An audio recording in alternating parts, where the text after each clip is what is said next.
Welcome to Waaay Out Wednesdays. Hi, everybody. I'm Susan Lynn. I'm a psychic and a medium. Thank you so much for tuning into this video, which is my Waaay Out Wednesday series. And today we're going to talk about Ouija boards. We're going to talk about ghost apps that find ghosts on your phones. And we're even going to talk about spirit photography. Okay, we've got a lot planned. Let's dig in. I'm going to start right off the bat with Ouija boards.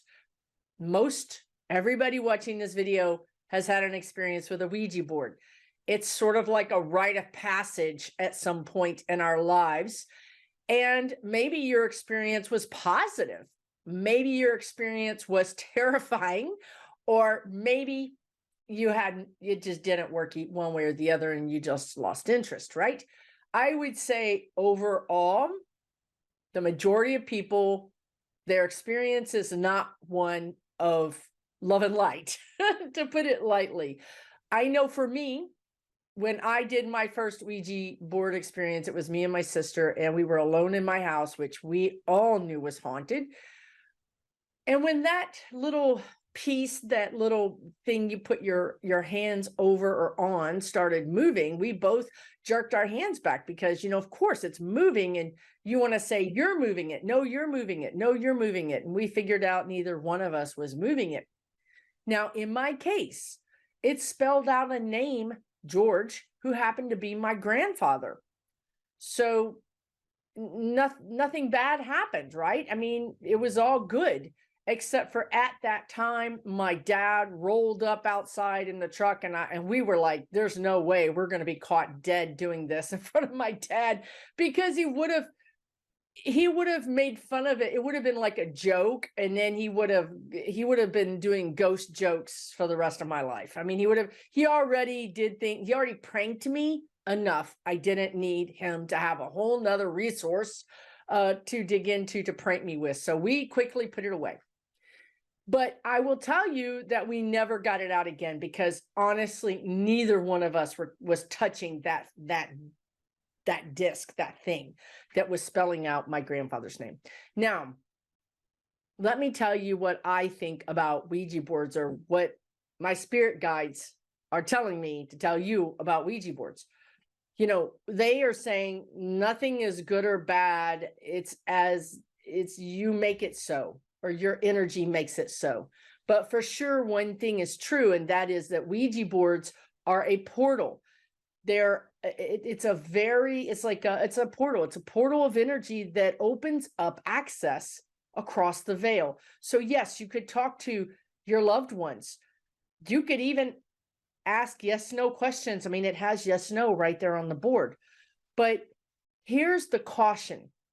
The caution is that you really, really, really need to know who you're talking to. And you really need to be certain that you 100%, without any reservation, without any fear, anywhere in your consciousness, even in your hidden subconscious, are not leaving an opening for some other type of energy to come in. Okay, and that's where we get into trouble, because in our hidden subconscious, we don't know what's happening in there because it's hidden. Most of us don't go into that deep, dark place and root around and see what's in there. In my case, I had some energy from past lives that had me being afraid or a victim towards certain types of extraterrestrial energy. So I didn't know that was there. I hid it. I repressed it, whatever you want to call it. But let me tell you, just because you lock it up in the closet and throw away the key does not mean that that energy isn't participating in your energy, and or being a beacon of light for energies that are attracted to people that emit that energy. So just because you don't think you're asking for anything to come in doesn't mean you're not. So you need to be very careful with that. Now, I would say to you, and usually, now this is not 100%, and obviously this video could turn into a masterclass, and God knows we ain't got time for that today. But usually, the closest energy to you is the one that comes in, usually. So in this case, my grandfather came in. He was very close to us. And in many cases, your loved ones in spirit are the ones that are closest to you energetically, and they're the ones that come in. Now, if you keep using the board, you're basically just sending out a query to the universe. Hello, can I get some help here? Can I get some answers here? This is the wrong thing to do. You never want to just say, I need help. I want an answer. Can somebody help me? Well, yeah.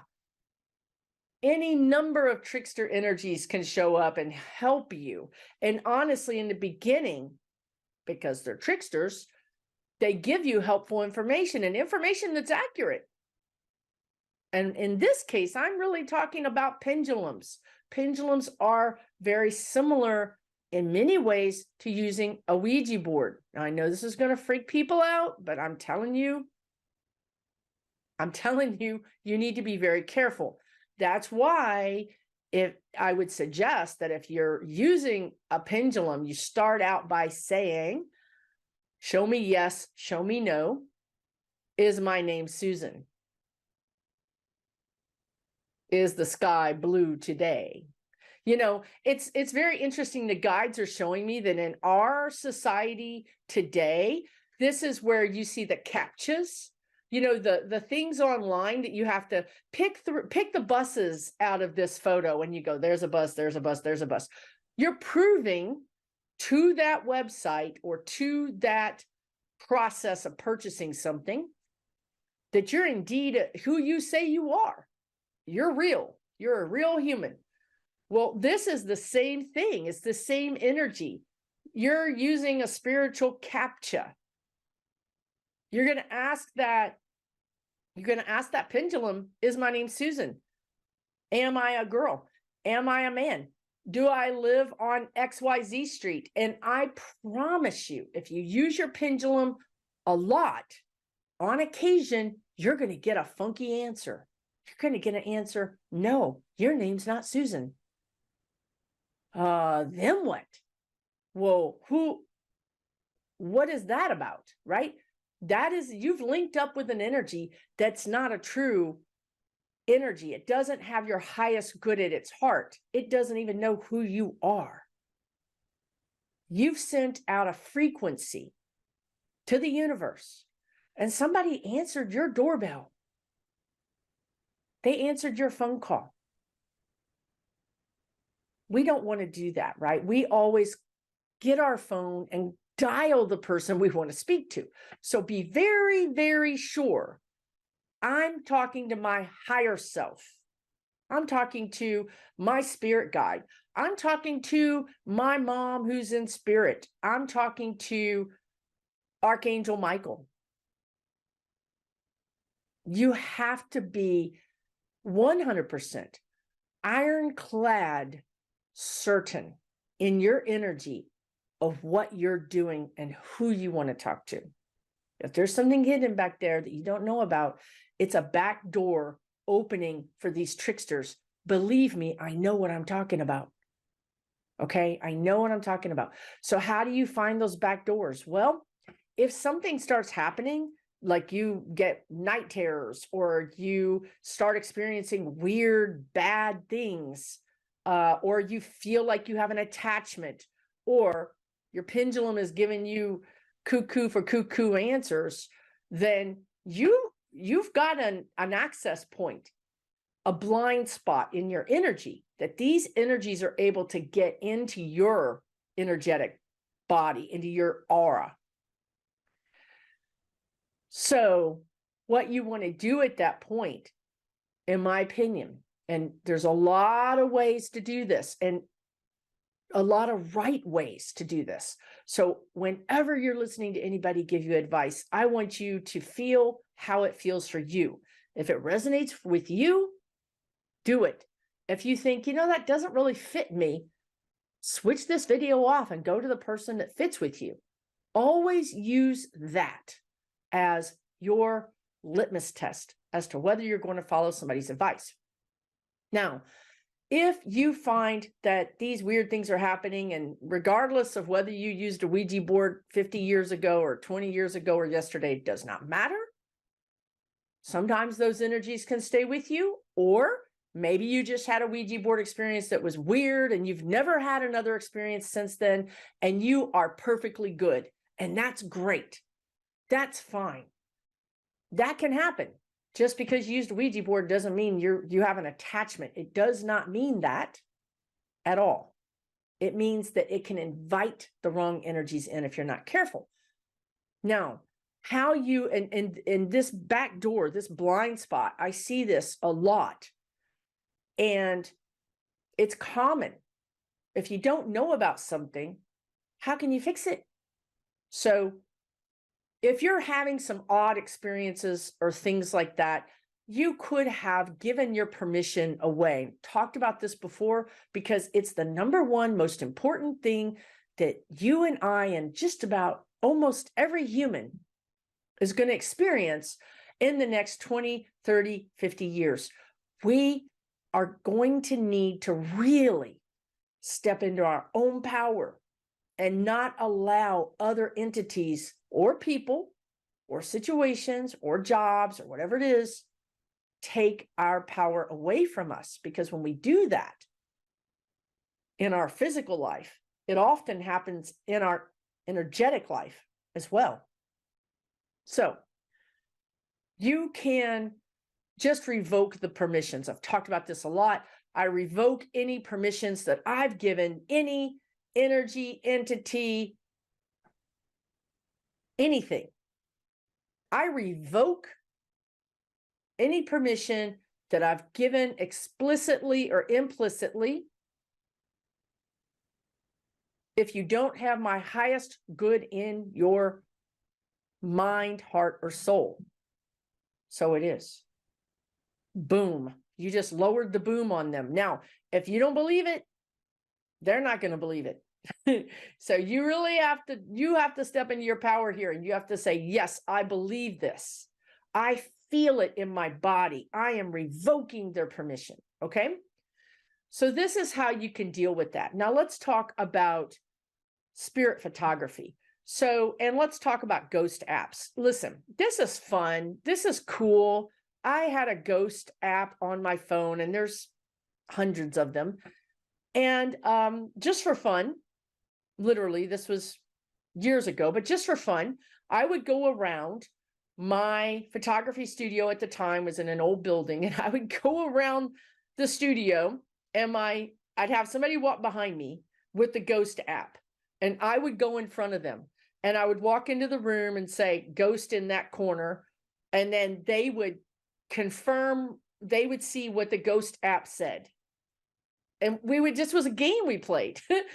And I would go throughout the whole place telling them, oh, no ghost in this room. Yep, ghost in the bathroom. And literally, we were 100%. I was 100%. The app was 100%. We literally were always in sync, which at the time probably should have scared me. But at the time, it was fun. It was like, yeah, it's an old haunted building. And, I really hadn't had any really bad experiences at that point. To me, these things were like, don't bother them. They don't bother you. I did have boundaries. If a ghost, this was my boundary, and I made it clear to everyone, to myself, again, back to boundaries. I made it clear to my spirit guides, and I made it clear to any energies that were in my space. Here are the rules. You're not going to move anything. Don't be slamming doors. Don't be moving objects. Don't be scaring people. If you do that, you're out. Don't mess with me. If you do that, you're out. There was a time when, and I'm clairaudient, so I can hear psychically. There was a time when something was getting right next to me and breathing really heavy. And I would try to ignore it. And then because I was really busy, when you're editing photos, it's like you're doing something creative where you're super locked in, your radar locked in, like you're so involved in what you're doing that you don't even hear people say your name or talk to you. You're just super focused. And this thing would get in my ear and start breathing. And I remember that I would jump up out of my chair and say, "Stop it." and everybody else would look at me like, "What is wrong with her?" But they all knew that I had this thing. So they kind of got to the point where they ignored me. Well, I finally got rid of that thing, but you have to have boundaries. Okay. So these ghost apps, if you're going to use them, it's all fine and good. It's just like the Ouija board. No harm, no foul, except for this. When you are doing anything that crosses the veil, and the same thing goes with this work, like if you're using tarot or you're using a pendulum or you're meditating and you're doing astral travel, anything that you're doing that you're crossing the veil, and this is also in our sleep sometimes too, right? You are engaging in that energy. So if you're using the ghost app, you're basically dialing up an energy across the veil. And at some point, an energy that you don't want to deal with may come back over through that ghost app. Do you understand what I'm saying? If you're communicating with an entity that is not human, then your communications can be picked up, the frequency of that, the vibration of that can be picked up by other entities. And other entities might be interested in what you're doing, especially if they're trickster energies, right? So you have to be careful when you use Ouija boards, when you do pendulums, when you use ghost apps. I want you to be very intentional. Surround yourself by protective light, whatever color that is for you. It doesn't have to be white. It could be gold. It could be silver. It could be blue. Whatever your intuition tells you to do that. Say a prayer. Whatever it is, line yourself up with the highest vibration possible. Now, I would say to you, if you're lining yourself up with the highest vibration possible, you're not going ghost hunting, because that's not a very high vibration. It is fun, and you can do it, but you need to know when to stop and when to throw up those walls to block out any other energy that might be coming in. That's not fun. That's not, some kind of game. Now, spirit photography is something really fascinating, because I was a photographer, right? So I saw this person, it's kind of scrying, is what it is, basically, but with photography. And I'm going to put a video up that shows you how to do it, and you can do it. You use your cell phone.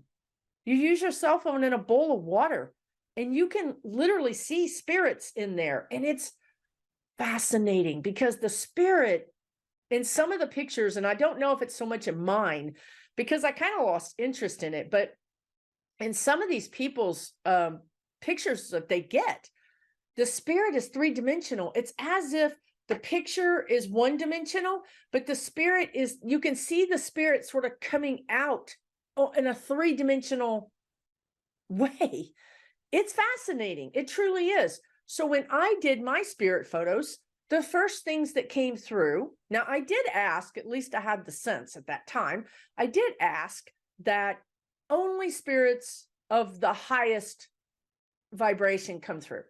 Now, the first spirit that came through was my spirit guide. My spirit guide came through. And in my opinion, you can make his face out in this picture. The second spirit that came through was my dog. My dog that I had just lost a year ago. She came through in the picture. And then that's when things started getting dicey. So remember what they said about when you do the Ouija board or you do these things, the first things that usually come in are the things closest to your energy, right? Your spirit guides, your loved ones, your pets.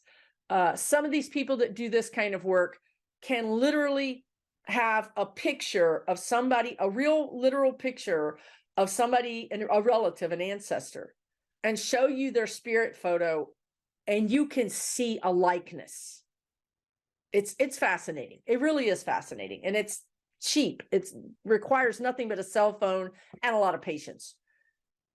But when it started getting interesting for me was when I started seeing creatures, literal creatures, things. I don't know what they were. Now, that got me to thinking, honestly, who are these things? Where are they from? And why are they in my energy? That was the thing that kind of pulled me up short. And then I started thinking, well, are these things always in my energy? Are they always here? Are they connected to me? Or did they happen across me when I was scrying, when I was doing this work? Did they sort of, it's almost like the picture they're showing me now is, like something out of Star Trek with all these things that look different, right? These entities, aliens, whatever they are. And they're sort of walking down the sidewalk and somebody's door is open. And so they go, oh, hey, that's interesting. Let's go in here and check it out. The door's open. Let's go see who's there. So that's what was happening. These entities weren't looking for me. They didn't have my energetic address in their phone. They weren't calling me. They were simply walking energetically by, saw my energetic door open, and wandered in. Now, there's a theme here. There's a theme here of this blind spot. This is the same thing that can happen to you without doing any of this stuff. You may have never used a Ouija board. You may never have picked up a pendulum, tarot cards, oracle cards, or done any sort of scrying. Yet you're having these kind of odd things happen in your life. Or perhaps you've had them in the past. Another thing that happens is that for some of us that are clairvoyant, that can psychic seeing, when we go to sleep, just before we drift off to sleep, we start seeing faces just really close to us. And that's how you know it's your third eye. Because how can you see, if something was this close to you, how could you see the whole face? You would only be able to see this part right in front of your eyes, right? You'd only be able to see this little part because it was this close. But yet the face is this close, but I can see the whole face. That's how I know I'm seeing it in my third eye. The closeness doesn't matter because it's not physical.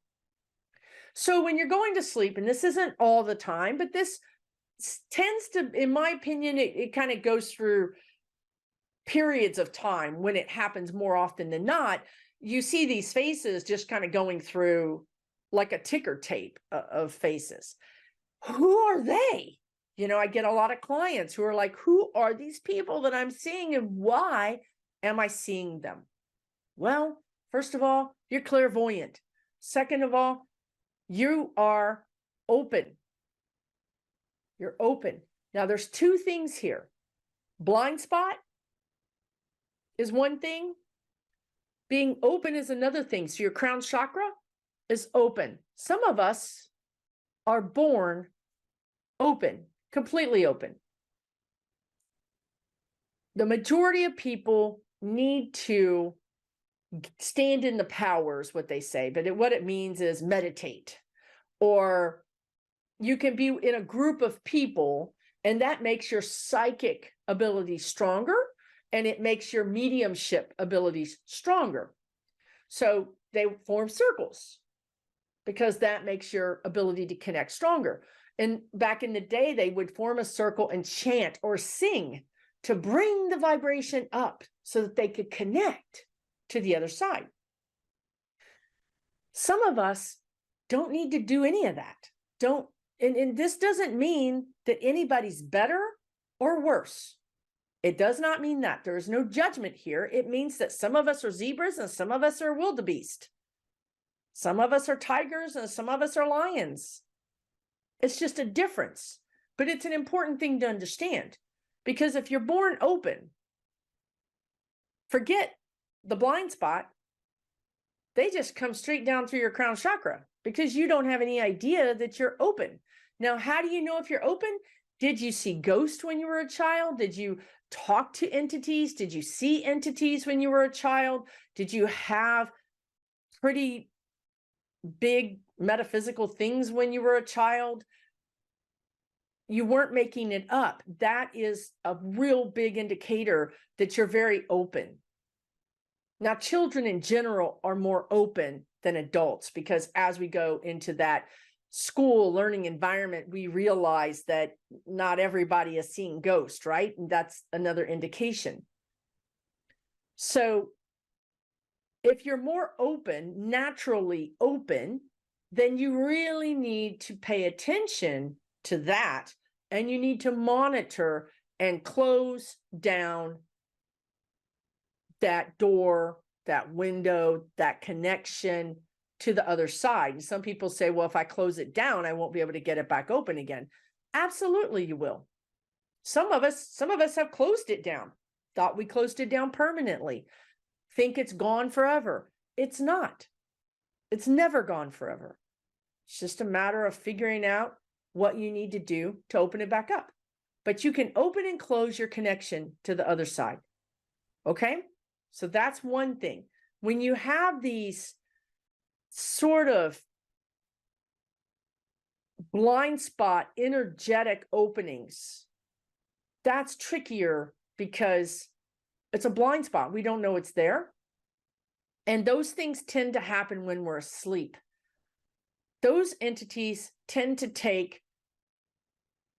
come into your energy when you're asleep, and you don't really realize it. It can be happening for a long time, and you never really realized it until it gets to a point where it starts affecting your physical life. And that could be that you have memories of a bad dream, or you start seeing things, hearing things, knowing things that don't feel good, that don't feel supportive. Back to the pendulum, giving you the wrong information, telling you your name isn't Susan. This stuff can seem scary. It's not. If you just say, this scares me, and you don't deal with it, then you are really putting yourself in a position to really have to deal with more of it, because that's what they look for, is for people that don't have boundaries.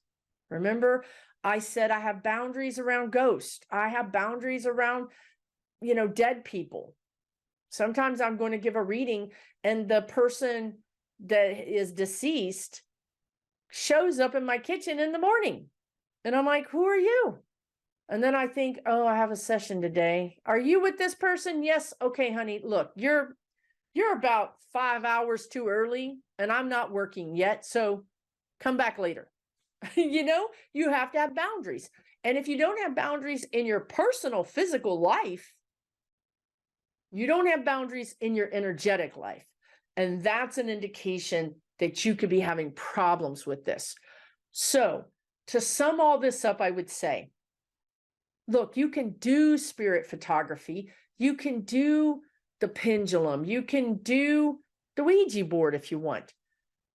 But you really, really have to be ironclad energetically about who is going to be allowed to work with you. And that means, what they're telling me, that means is have that spiritual hygiene. have a daily practice where you meditate for 5 minutes. Doesn't have to be long, but you connect with your spirit guides. You connect with the divine, and you know what that feels like. Because when you have a strong faith or a strong connection to whatever the divine is for you, you know how that feels. So when some other energy comes into your energy, you're going to know that that's not the same vibrational match, and you're going to know to get rid of it, push it out, call in Archangel Michael, call in Metatron, call in whoever you want, and evict it from your energy. They won't keep bothering you if they know that you're not going to put up with them. They're looking for easy marks. They're looking for people that don't have strong boundaries, or people that are not accepting that they were born with these gifts. These energies are feeding off of your energy, off of your light. That's why they're with you. They're literally energy vampires. And if left unchecked, they'll make you tired, they'll make you sad, they'll make you angry, they'll make you make wrong decisions in your life. And eventually they could affect your physical body. You know, you could get sick in some way. So this is something that's really important, actually. It is fun. I mean, I have to tell you, I'm torn because I really enjoyed that ghost app. And I think you can use it. And I think you can use the pendulum. And I know a lot of healers use the pendulum. But I will say this too. When I'm, and this is a really good point, when I'm doing my work, when I'm doing my psychic work, my mediumship work, that work is divine. It's not me. I'm a vessel, and I'm connected to the divine, and it seems to be protected. In my personal life is different. My personal life is all me. You know, I can be dealing with all kinds of crazy spiritual tricksters in my personal life. But when I'm working, that column of light, that transmission of energy is protected. And it's the same thing with healers. When you use a pendulum for healing, it's protected. It seems to have the extra protection that is not human. It's not free will. It's beyond free will. It's divine. So yes, healers use pendulums all the time. There's a difference when you're using it for your own personal knowledge or guidance. There's a difference. So just, you know, use these things with care. And if you feel like something is off, revoke permissions, clear your space, clear you, sage, get your protective crystals, do a protective meditation, whatever works for you. Do it all if you need to. And you should clear it. And then that's an invitation, the guides are saying, to then get your spiritual hygiene kind of tightened up more, and to also get your boundaries in your personal life and in your spiritual life more firm. Okay? Listen, I hope you learned something today. I hope you were inspired in some way.